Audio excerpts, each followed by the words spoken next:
Negosyante nalimasan ng 200,000 pesos na laga ng alahas matapos ma-hold up sa Santa Ana, Maynila. Detalye ng balita mula kay Boy Gonzales, RH29. Boy, good morning. Good morning, Kuya Angel. Tinangayan ng tatlong hindi pa nakilalang lalaki ang isang mamahaling alahas mula sa isang negosyante sa naganap na umano'y robbery hold-up sa Santa Ana, Maynila.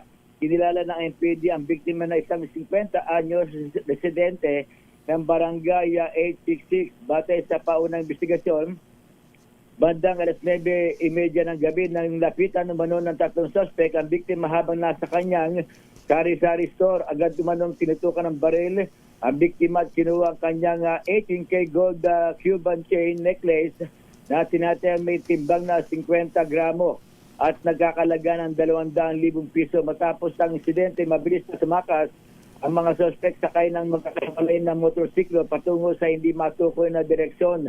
Inilarawan ng mga suspect na pawang kalalakihan ng unay nakasuot ng puting jacket at sakay ng Yamaha Aerox at ang ikalawa ay may suot na puting helmet at hoodie at nagmamaneho ng puting Honda Click, habang ang ikatlo naman ay nakaitim na helmet at t-shirt at backrider sa puting Honda Beat. Agad namang iniulat ng biktima ang insidente sa mga barangay opisyal na siya naman paabot ng impormasyon sa mga pulisya.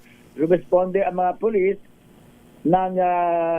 at nagsagawa ng investigasyon kabilang pagsuri sa mga CCTV footage sa lugar at paglalatag ng dragnet operation para matukoy at maaresto ang mga suspect.